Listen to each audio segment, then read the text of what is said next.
সত্যিটাকে আর কতদিন ভুলে থাকবো বলো তো? তারপরে আবার ছেলেটার শরীরটা তো ভালো নেই, সেটা তো দেখতেই পাচ্ছি।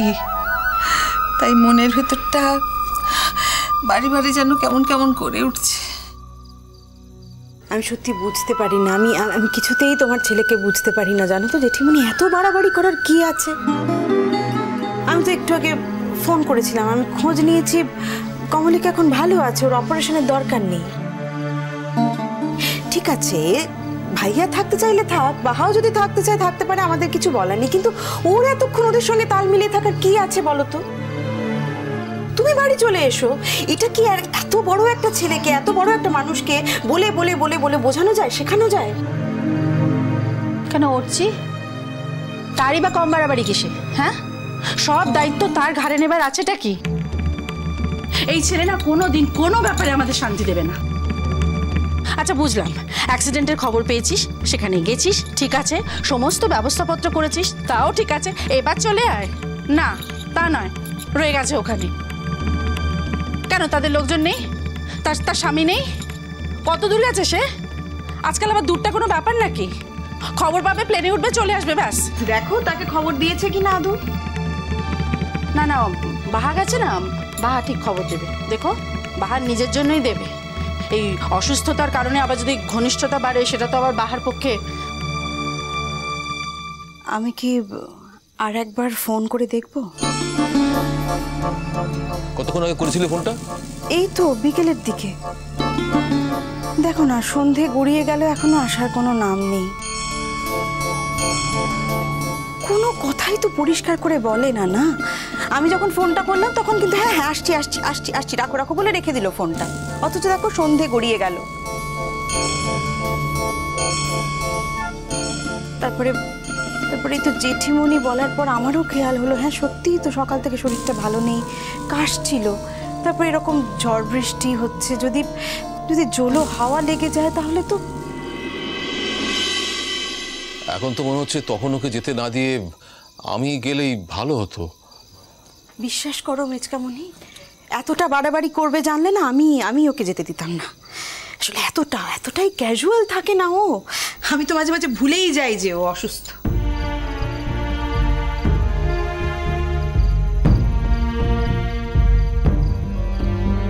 দেখো, সুইচ অফ করে রেখে দিয়েছে ফোনটা, কাহা তো সহ্য করা যায় বলো? তুমি এক কাজ করো না শাশবাতি, তুমি বরঞ্চ বাহা কিংবা অর্চির ফোনে একটা ফোন করো। কি জানি সেই সকালবেলা বেরিয়েছে না, হয়তো ফোনের চার্জটা শেষ হয়ে গেছে। তা না তো বাবু তো আমার ফোন সুইচ অফ করে রাখার ছেলে নয়। আমি কাউকে ফোন করতে পারবো না জেঠিমণি, সরি। আমাদের একার দায়িত্ব নয়, ওদেরও একটা দায়িত্ব বোধ আছে। বাড়িটা তো হোটেল নয় যে যখন খুশি আসবে যখন খুশি বেরিয়ে যাবে। আমি কাউকে ফোন করতে পারবো না, ব্যাস। আচ্ছা আচ্ছা আচ্ছা ঠিক আছে, হবে না করতে। শুনছো, সাজবাতি তো রেগে গেছে, থাক, তুমি একটা ফোন করো না, করো ফোন। খবরদার মেচকামণি, তুমি কাউকে ফোন করবে না। ওদেরও দায়িত্ব আছে, দায়িত্ব শুধু আমাদের নয়। সারা জীবন তো তোমাদের বড় ছেলেকে প্যাম্পার করেছো না, এখন সবাইকে জ্বালিয়ে পুড়িয়ে খাচ্ছে। এমনি করে বলো না শাশবাতি, এমনি করে বলো না। এই কথাগুলো বলেছো বলে একদিন দেখো তুমি হয়তো সব থেকে বেশি কষ্ট পাবে। সাধে কি বলি জেঠিমণি, আমার মনের ভেতরটাই কি হয় কি করে বোঝাও তোমাদের বলো? ছেলেটার মুখের দিকে তাকাই আর ভাবি যে কি পাচ্ছে বলো, কি নিয়ে বড় হবে। আমি তো বুঝতে পারছি না যে এখন এই সন্ধ্যেবেলা কথাগুলো বলার মানেটা কি। আর তোমরা কোন কথা থেকে কোন কথা চলে যাচ্ছ তোমরা নিজেরা বুঝতে পারছো?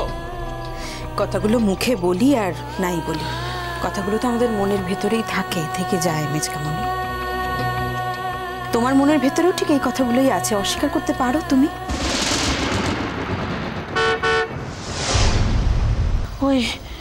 ওই এলো বোধহয়, হয়তো।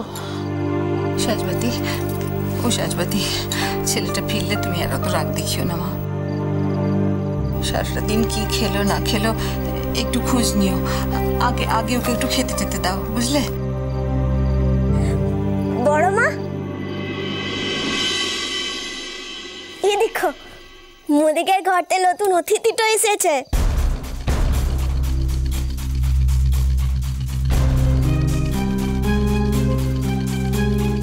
সেই কাজটাই করলি,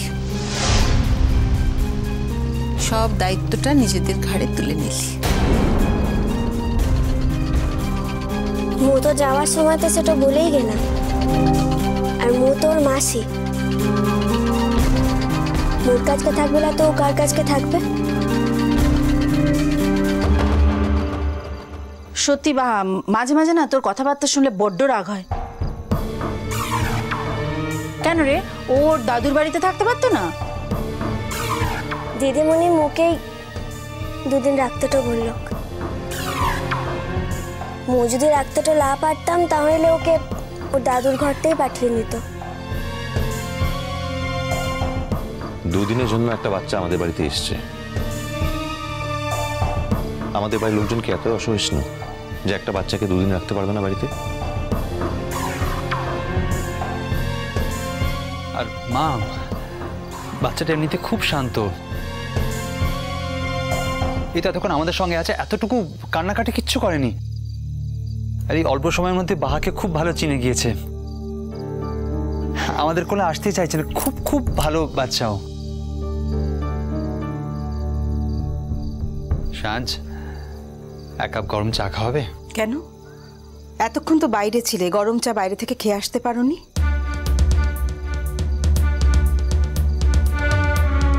তোমার কি হয়েছে সাঁঝবাতি? এরকম করে কথা বলছো কেন? বলবে না?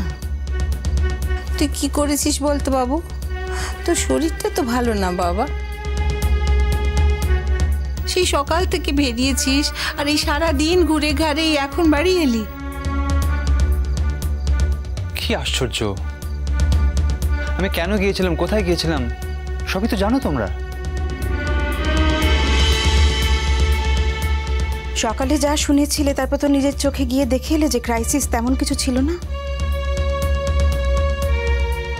যখন আমি বাহাকে ফোন করেছিলাম তখন ডাক্তারবাবু আমাকে যা যা বলেছিল আমি তাই বলেছিলাম, কিন্তু তারপর অবস্থাটা পাল্টেছে ভাইয়া।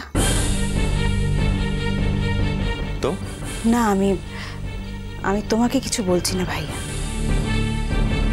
আমি তোমার দাদা ভাইকে বলছি। তার তো মনেই থাকে না যে সে আর সবার মতো সুস্থ নয়।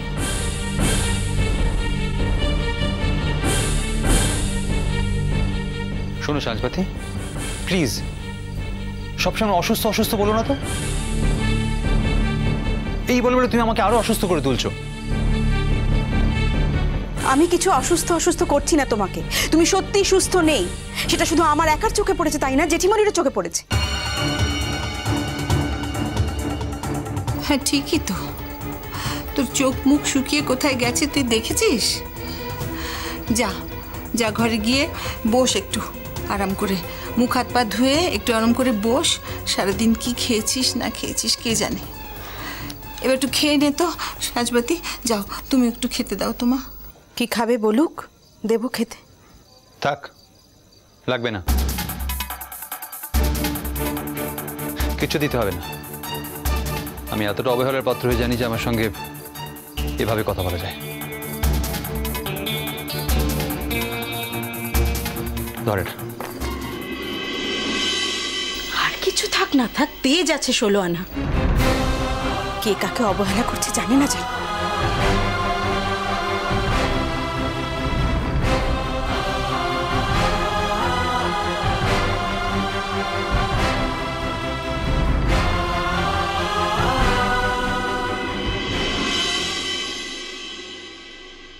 আমি তোমাদেরকে চিনতে ভুল করিনি কঙ্কামা, বরং এখন দেখছি যে তোমরাই আমাকে চিনতে পারো না। বিশ্বাসই করো না আমাকে। যদি বিশ্বাস করতে তাহলে এই কথাগুলো বলতে পারতে না। মিষ্টি কুটু মিষ্টি কুটু মিষ্টি কুটু।